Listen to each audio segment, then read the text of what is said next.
Are all Christians raptured? Are all those who are raptured part of the bride? What's the difference between the body of the Messiah and the bride of the Messiah? Come on, check it out.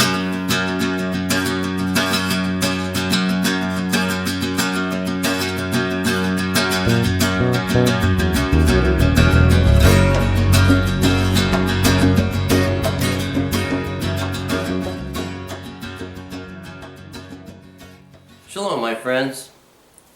I've been getting some emails from people in, I think it was my last video on salvation, where I mentioned that not all those who are taken in the Netchatef, the harpazo, the rapture, are the bride. And people are saying, can you please explain that? So, here we go. I want to start off with Matthew, chapter 22, and I'm going to go through verses 1 through 14. Of course, you know, in the HalleluYah Scriptures. Yahshua responded and spoke to them again by parables, saying, you know, by the way, you know, all the parables that you see in the Gospels are about the Malchut, the kingdom, the reign of Yahweh, the Father. Yahshua responded and spoke to them again by parables and said, the reign of the Shamayim, heaven, is like a man, a sovereign, who made a wedding feast for his son, and sent out his servants to call those who were invited to the wedding feast. But they would not come. And by the way, verses 4 through 7 is about Israel, Yisrael. Verse 4, again, he sent out other servants, saying, say to those who are invited, Israel, see, I have prepared my dinner. My oxen and fattened cattle are slaughtered, and all is ready. Come to the wedding feast. Now again, parables are about the kingdom. So the wedding feast, we're talking about the wedding feast of Yahshua and his bride. Verse 5, but they disregarded it and went their way. This one to his field, that one to his trade. And the rest, having seized his servants, insulted and killed them. But when the sovereign heard, he was wroth, and sent out his soldiers, destroyed those murderers, and lit their city on fire. Verses 4 through 7 about Israel. Now, verses 8 to 10 are about the Gentiles, which means all other nations other than Israel. And the servants here would be referencing the prophets. Verse 8. Then he said to his servants, the wedding feast indeed is ready, but those who were invited were not worthy. Therefore, go into the street corners, and as many as you find, invite to the wedding feast. And those servants went out into the street corners and gathered all whom they found, both wicked and good, and the wedding hall was filled with guests. Verse 11. And when the sovereign came in to view the guests, he saw there a man who had not put on a wedding garment, and said to him, friend, how did you come in here not having a wedding garment? And he was speechless. Note that the host traditionally provides the wedding garments. And your garments, you know, whenever you're reading in the Word, clothing, garments, has to do with righteousness or unrighteousness. But here, you know, this guy didn't have any garments. Well, the garments are provided by the host. This is also, I have a video about the Hebrew wedding customs. And again, the groom provides the gown for the bride. Well, clothing has to do with righteousness. Those who are the bride, as well as those who are invited to the wedding feast after the Netchatef in the Shamayim, their clothes, all of them, are provided by Yeshua. In other words, he clothes us with his righteousness. The indwelling Ruach. A couple of videos back I did one about receiving the filling of the Ruach. The Ruach fills us, and in that sense is building righteousness in us, teaching us, bringing us into greater light, and clothing us. Now, verse 13, then the sovereign said to the servants, bind him hand and foot, take him away, and throw him out into the outer darkness. There shall be weeping and gnashing of teeth. Weeping and gnashing of teeth, I believe, could be referring to the tribulation. The outer darkness, that I believe is talking about Judgment Day, and those who are cast into the outer darkness, Gehenna, permanent, eternal, total separation from Elohim. Verse 14, for many are called, but few are chosen. I think you might say, many are called, but few are called out. Hang on to that thought, because when I get around to discussing Philippians with you, that point will be reiterated. So, here in Matthew, we see that the groom came to engage himself with his bride. We see in verses 4 to 7, Israel did not recognize their Mashiach, their groom. And then in verses 8 through 10, we see that the opportunity was opened for all other nations other than Israel to come to the wedding, to be the bride, as well as the guests at the wedding feast. And verse 12, we see that the host provides the garments. There are some people there at the wedding feast before it really begins. They're trying to get in, but they don't have the right garments. They're not clothed by Yeshua, the indwelling Ruach, clothing those who do belong at the wedding feast. Verse 13, we see a reference to the tribulation, weeping and gnashing of teeth, those who are cast out who did not belong at the wedding feast, and worse still, those who have absolutely nothing to do with Elohim, cast out to the outer darkness. Verse 14, we see many are called, few are chosen. And I'm saying, hold on to the idea that many are called, but few are called out. In the Greek, when you see the word church in the New Testament, the renewed covenant, the original Greek word there is ekklesia, and that means called out ones. And a lot of times when Paul is talking about the bride, I believe he's referring to those who are called out. There are many who are called and who are at the wedding feast as guests, but there are those who are called out. That would be the bride. And what's the difference there? Is the word out hold on to that, because that word is also going to become very significant in 2 verses in Philippians that you may not know about. I don't see how many could, and I'll explain why when I get there. Now I want to look at Matthew chapter 25, the parable of the 10 virgins. Here you have 10 virgins. And I'm not going to read it. I've done that in recent videos.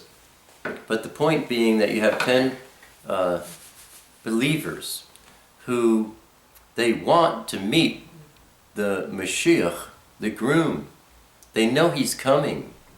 They all have lamps that are lit. That's the light. Yeshua is the light. They all 10 have the light. They all obviously have oil in their lamps because the lamps are burning. Oil is the Ruach, the Spirit. So all 10 of them are believers. They all have the light. They all have the indwelling Ruach. What happened? Only 5 of them get to go into the wedding chamber with the groom. Because 5 of them, and this is the point I'm making in my recent video about the filling of the Ruach. The 5 who had extra oil, they had the filling of the Ruach. The 5 who did not have extra oil, all they had was the oil in their lamps. They did not have the filling. They had the indwelling Ruach, but they didn't have the filling. Perhaps you might say that they might be the guests. Perhaps you might say that they might be the guests at the wedding feast, but they did not go in the wedding chamber. The door was opened. The 5 who had the extra oil, the 5 who had the filling of the Ruach, they went in with the groom, and the door was closed. This is Matthew chapter 25. In verse 11, you see that the 5 who did not have extra oil, they did not have the filling of the Ruach, they came saying, Adonai, Adonai, that means my master, open up for us. But he answering said, truly, I say to you, I do not know you. In the original language, that word know, it's like Adam knew Eve and then they had children. The word know there has to do with intimacy and intimate love. When he says, I do not know you, you weren't intimate with me. Now those who get the filling of the Ruach, they're intimate with Elohim. He's number 1 on a list of 1 with them. Then, verse 13, watch therefore, because you do not know the day or the hour in which the bane of Adam is coming. Watch. Be attentive to his coming. You don't know the day or the hour. That's talking about the Netchatef, the harpazo, the rapture. It's not talking about the second coming. The second coming, it's clocked. Once the Antichrist, once the lawless one is revealed, the clock starts ticking. It's 3.5 years to the second coming. Now let's buzz over to Romiyim, Romans. I want to go to chapter 8, and we're going to look at verses 16 through 19, where it says, the Ruach himself bears witness with our spirit that we are children of Elohim. The Aramaic Hebrew there would be B'nai Elohim. This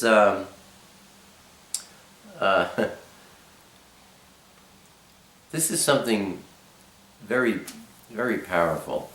What are the B'nai Elohim, the children of Elohim? People always say we're all created in the image of Elohim. We're all created in the image of God. No. Adam and Eve, Adam and Chawah, they were created in the image of Elohim. They were B'nai Elohim. You look at Genesis chapter 5, verse 1. This is the book of the genealogy of Adam. In the day that Elohim created man, he made him, Adam, in the likeness of Elohim. Then look at verse 3. And Adam lived 130 years and brought forth a son in his own likeness. See, in verse 1 it says that Elohim created Adam in his image, the image of Elohim. Verse 3, right there, Adam lived so long, he brought forth a son, and his son was in the likeness of Adam. Fallen Adam. That is not B'nai Elohim. Adam and Chawah, they were created in the image of Elohim. We can't even imagine what that means. But and you know, this point's going to come up a couple of more times as we go forward in this video. B'nai Elohim, these are the children of Elohim. These are those who are going to be transformed from what we know now into the image of Elohim. Then we'll know what Adam and Eve looked like. Then we'll know what that meant to see a man and a woman who were created in the image of Elohim. You and I, we have no idea. I could go into a whole study on that, but let's move on. Romans 8:16.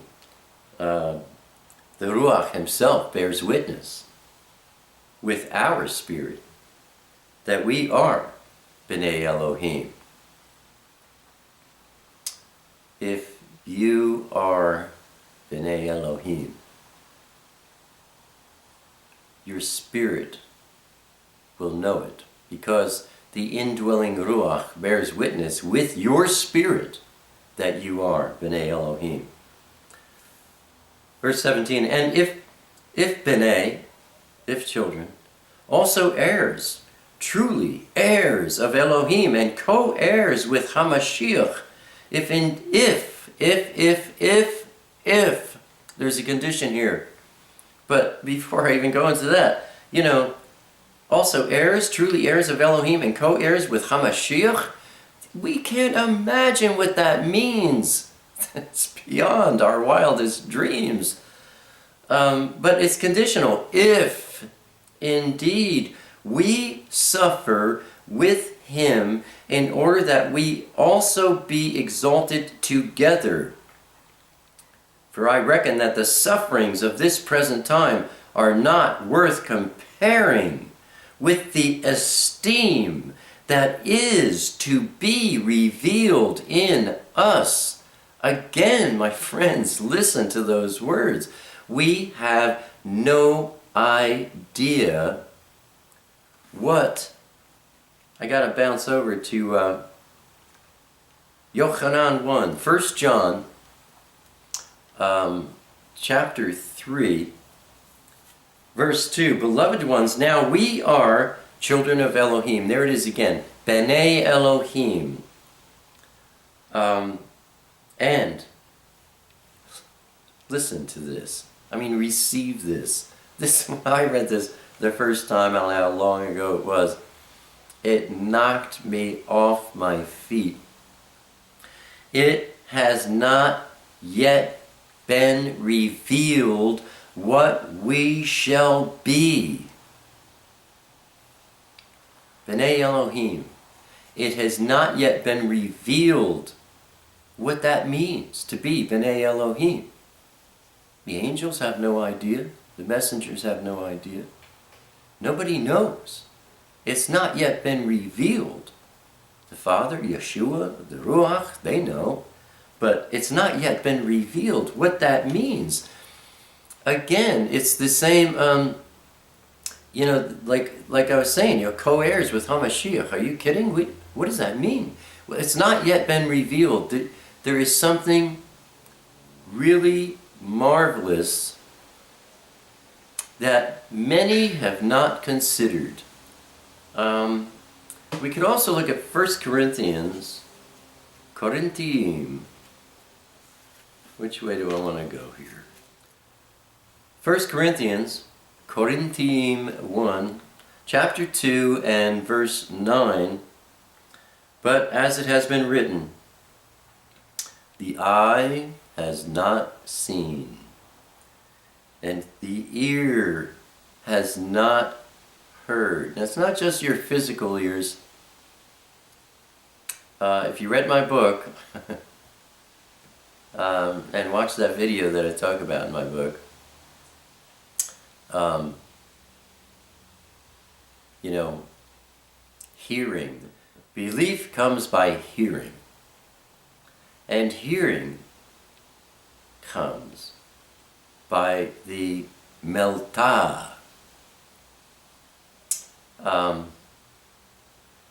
In my book I explain that, you know.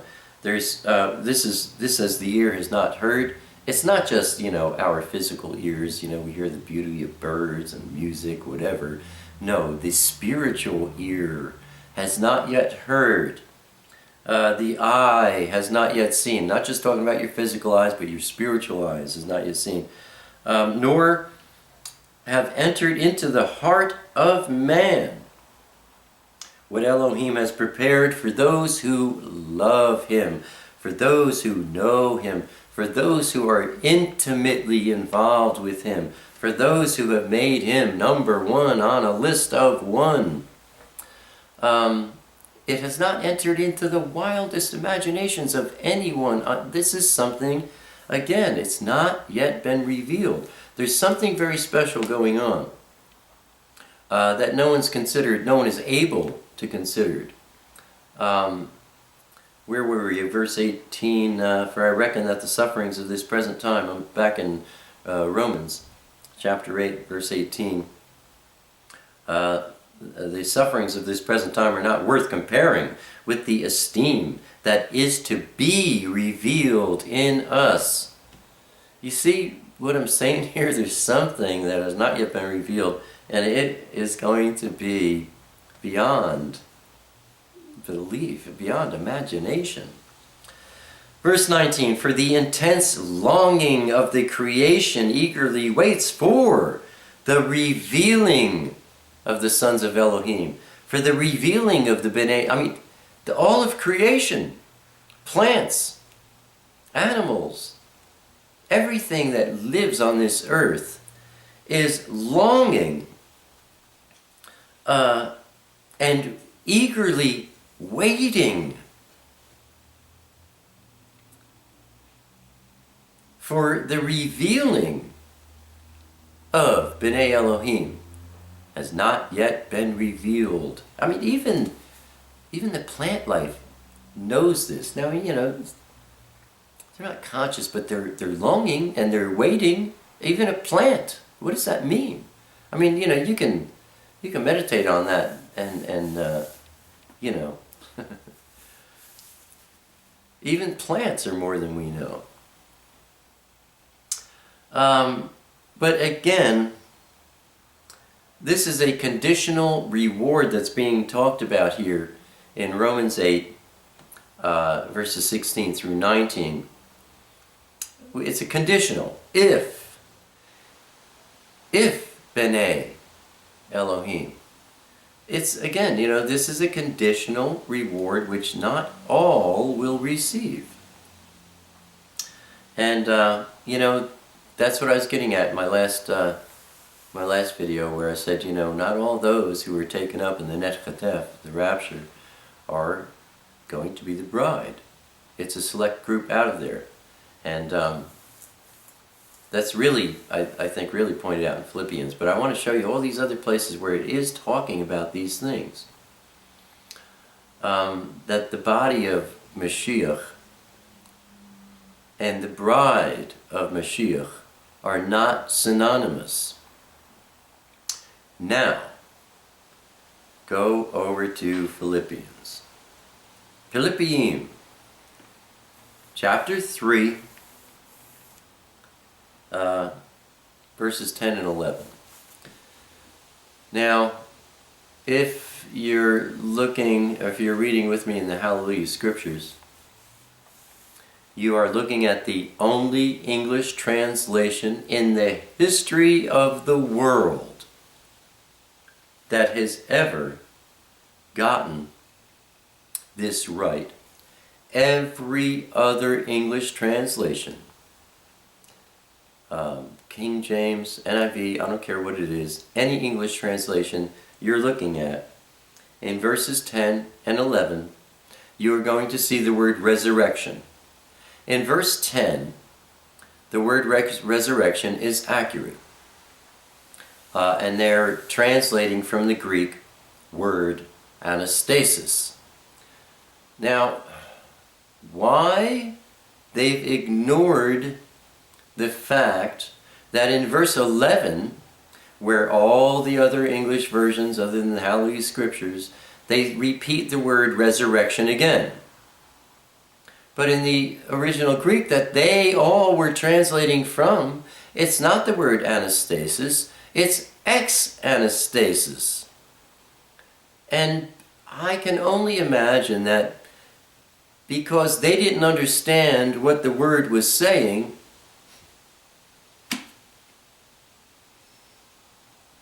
they disobeyed the Father's great command. Do not add to or take away from the words of this book. But they took away from the words of this book in verse 11 because they didn't understand it. Oh, I guess Elohim made a mistake. Because, he can't be any smarter than we are, right? Where are these people's heads at? I can't imagine. Anyway, Philippians chapter 3, verse 10 reads, Paul is going on and on about stuff, and he says, to know him and the power of his resurrection. There, that's accurate. The power of his anastasis.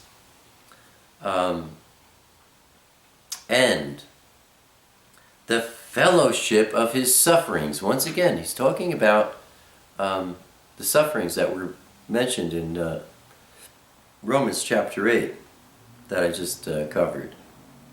Being conformed to his death. So, Paul is talking about knowing Yahshua in verse 10.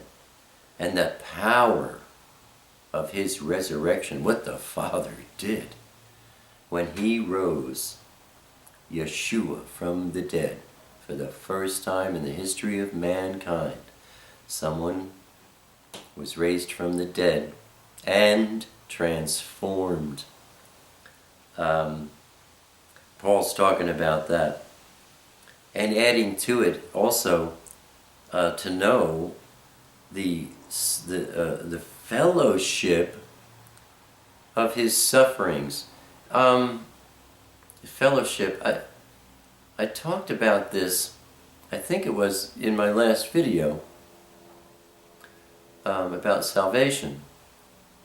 What fellowship means? Fellowship, is not just getting together with people and having donuts and coffee at a Bible study. Where was I reading? Was it was it in John?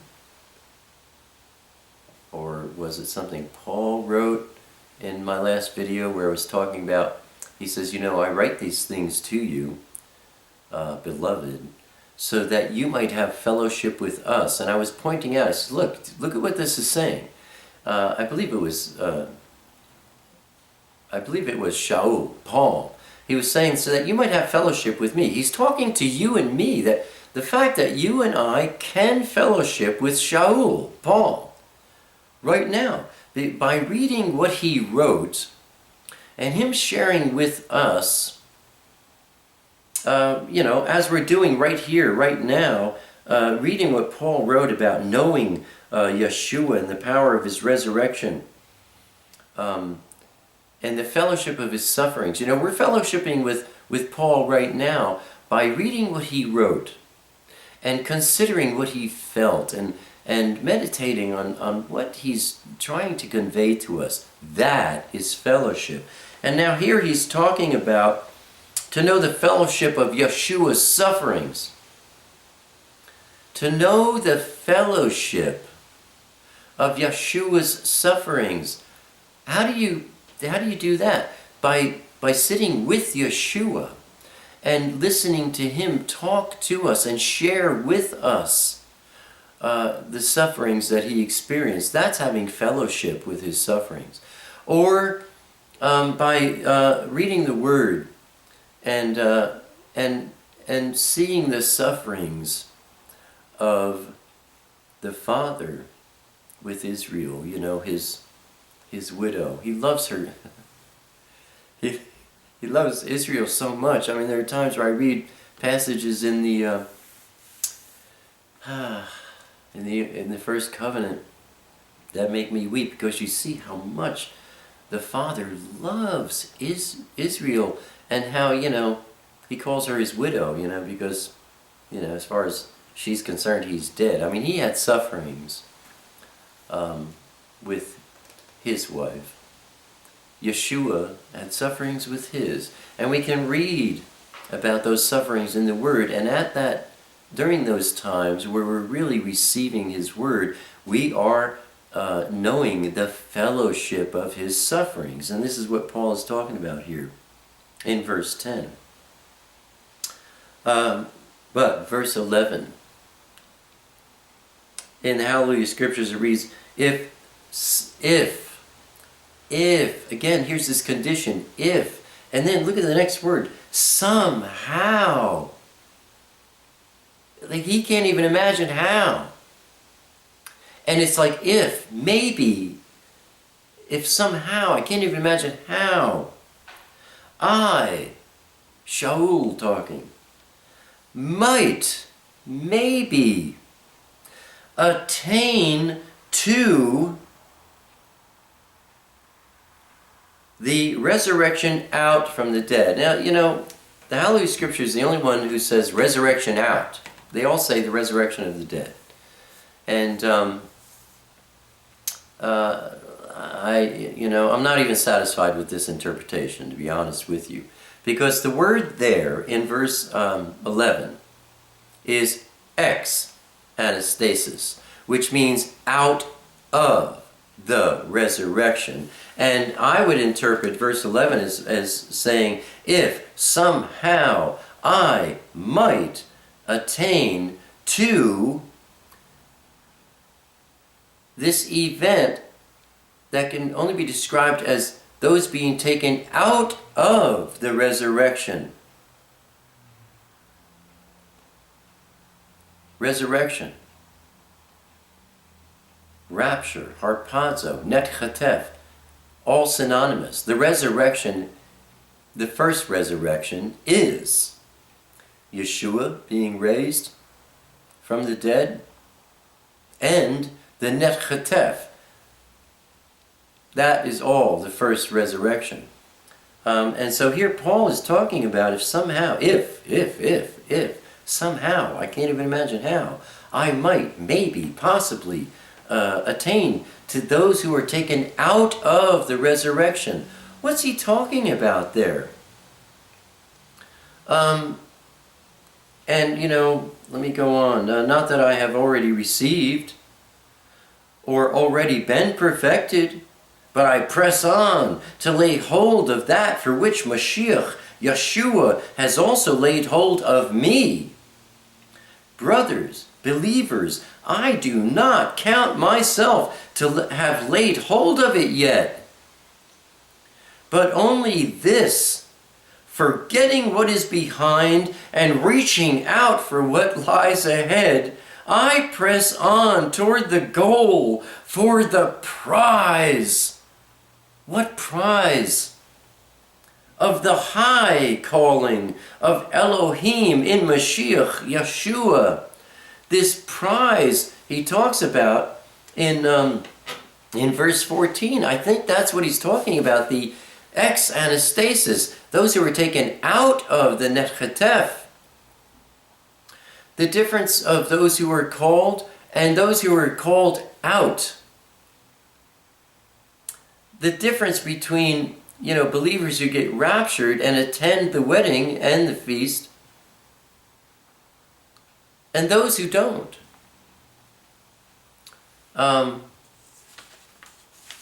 So, when you ask me, what are you talking about? Everybody who gets taken up in the Netchatef, they're not all the bride? I don't think so. And I hope I've explained why I don't think so. I hope and I pray that this video is a berekah to you. Shalom, my friends.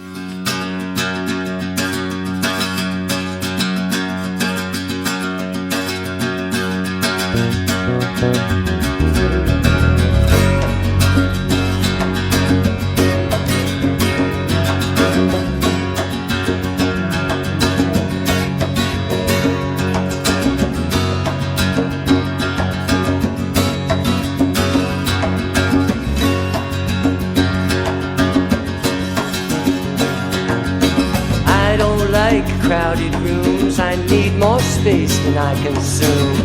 Enough is time alone with you, underneath the naked moon, sharing confidential moods and making chatter. Mockingbird nocturnal sings notations of eternal things.